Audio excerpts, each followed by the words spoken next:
Dear students and parents, welcome to the Test Prep Card YouTube channel once again. This is Pranay.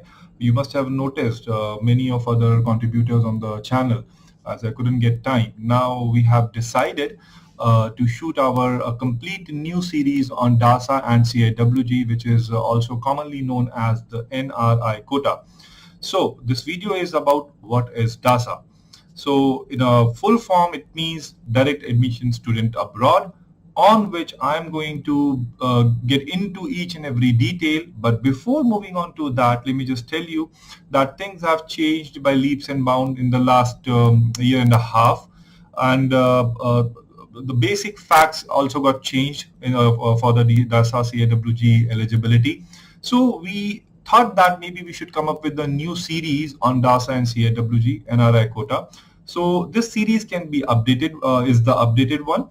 If you are watching this video, I assume that you do not know much about it. So in case you wish to follow us along, you need to subscribe to the channel and go through our each and every video associated in this playlist so that you understand each and everything, starting from the DASA to your counseling process to ultimately to your admission gets finalized into the college. Okay, so follow me along. Okay. So coming back to the topic, DASA. As I told you, the full form is Direct Admission Student Abroad. What this technically means to you and why is this important for you to know? So let's go back and understand. So MHRD is Ministry of Human Resource and Development in India. They initiated this scheme called DASA and CIWG. Under this scheme, DASA and CIWG, all those students all over the world who belong to India or of Indian origin, be it you as a NRI, PIO, person of Indian origin, or OCIs, overseas citizens of India. Okay. So all these students who are settled abroad in different countries, if at any point of time they wish to come back to India for their UG preparation for engineering only. Okay, please be very clear. If you are a medical aspirant, if you are a commerce aspirant, it is not going to help you. This DASA and CIWG is not for you.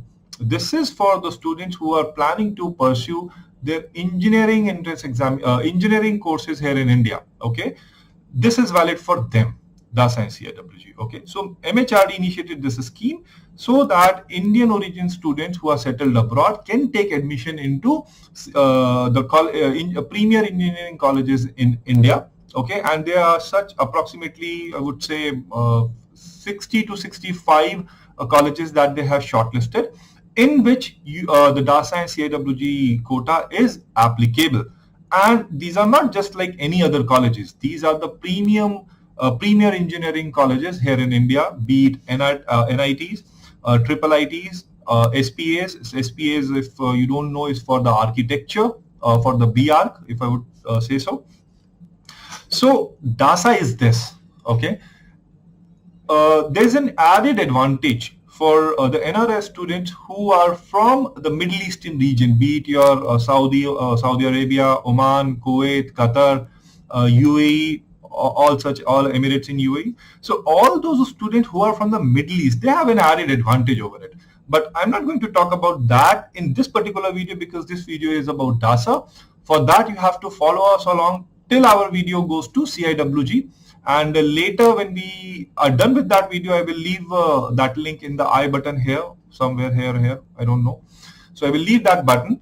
You can click on that CIWG video and you can check it out. What are the added advantages you are having? Okay, in the very next video I'm going to shoot now immediately after this is on the difference between the DASA and CIWG. So that is going to be very important for you. Now, without wasting much of your time, I would directly go and explain you the real meaning of DASA once again with the help of my pen and tablet. So let's see how it goes. Follow us along. Okay, so now we are in our presentation for DASA, and here I've already written a couple of points, as you can see, about DASA. So let's just revise. So DASA basically means Direct Admission Student Abroad, and the point number 1, which clearly states, is NRI quota or reservation for admission in India at a UG level. Okay, so this particularly means that it is for the admission in Indian colleges at a UG level, and particularly for the NRIs or the OCIs or for the PIO students only. This is not valid for the Indian students residing in India. So the point number 1 is clear. Point number 2 over here, which says valid only for the engineering colleges in India. So the statement is self-explanatory that if you are looking for medical, commerce or any other stream, this DASA, NRI quota or CIWG is not valid for you. It is only valid for the engineering colleges and it's not for all the colleges in India. It is for that specific 65 engineering colleges in India which are coming under DASA. Okay, and for that I have already, one important point over here. Let me just write that down and to make you explain that. For that I've already, there's basically a ebook that we have prepared, okay, about DASA and CIWG. This ebook you can easily download from our description in the link. Okay, there is a description over there and you will be able to find this link. You can simply go through all the details that you would need in terms of DASA and CIWG. Okay, now come back to the third point, which says applicable only for NRI, OCI and PIO students. So this I've already explained.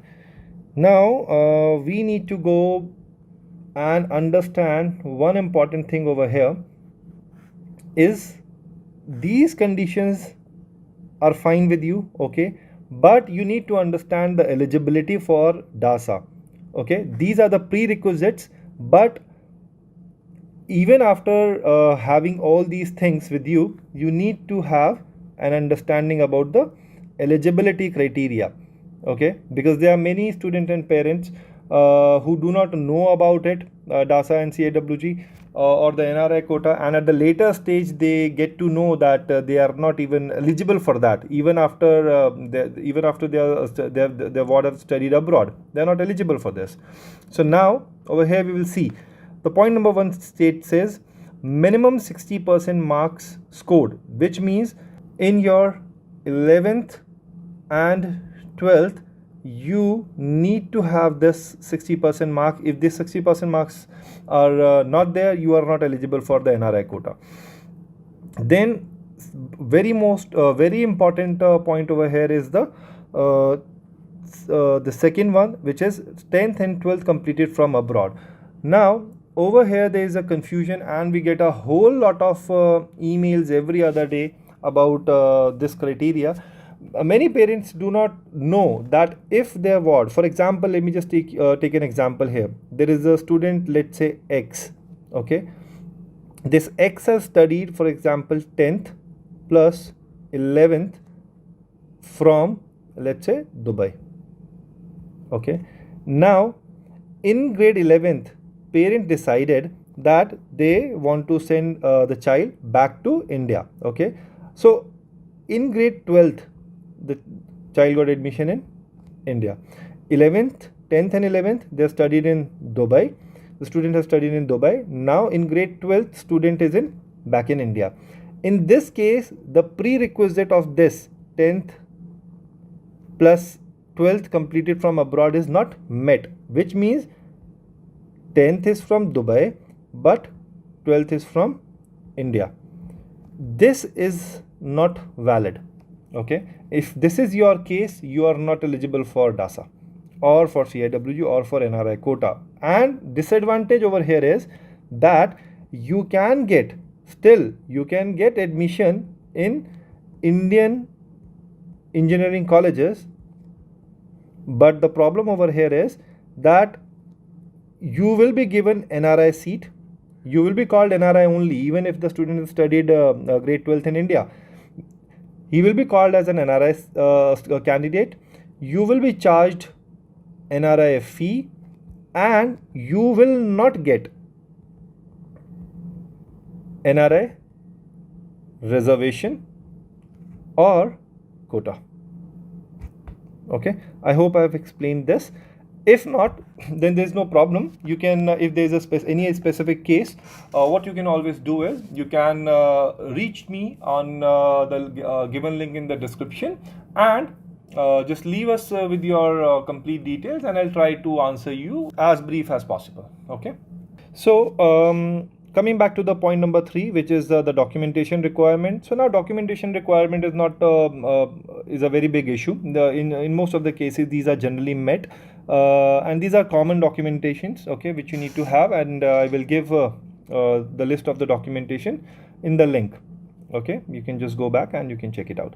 Now this is an overview. Okay, as I told you that this video is just about what is DASA. Okay, and now I'm sure that you understand the basic idea of DASA. There are other aspects of DASA and CIWG and NRI quota that you need to know is about the eligibility in detail, because there are other eligibility as well.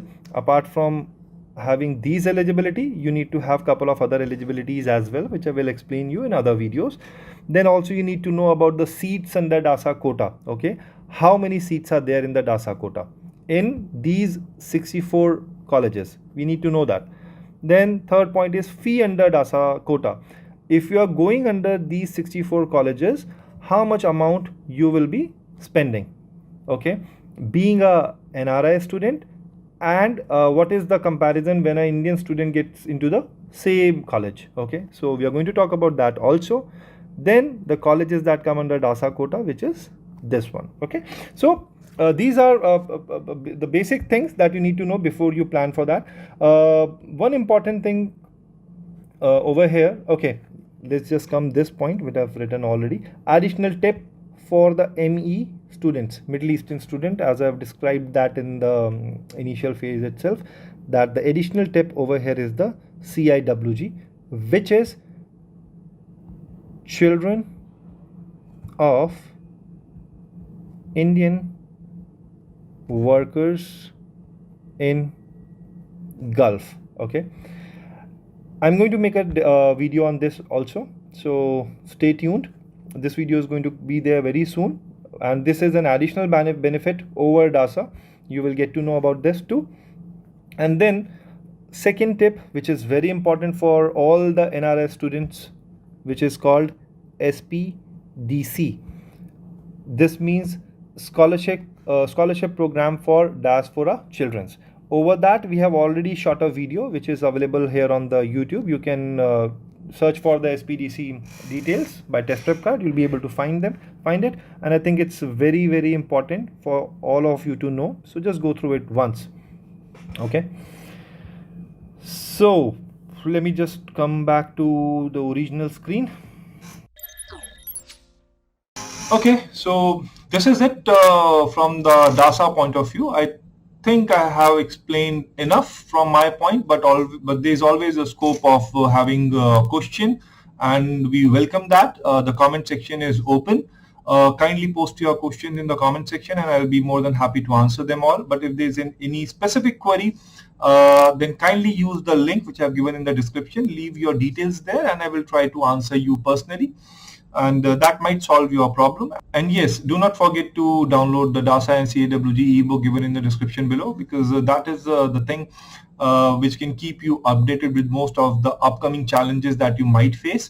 Another last note, and I'll then quickly over this video, in this video, is that it is not only important for the parents or the students who are in grade 11th and 12th. More or less they have made up their mind, they might know about it, and they don't have a option left now, okay, about considering the DASA and CIWG. It is more for the parents and the students who are in grade 9th and 10th as of now, because this is the time when parents make mistakes. And for example, when we are abroad, we are doing counseling with the parents, and many of the parents would say, we are planning to send my child back to India or back to Bangalore, in any other part of the country. Then we ask them why. So they do not know about this eligibility criteria. If you send your child back to India in grade 10th or in 11th or in ultimately in 12th, you would lose on your DASA and CIWG eligibility, and you will still be called NRI student, and you will be made to pay the NRI fee. Okay, so this you need to keep in mind. So this is it. Thank you.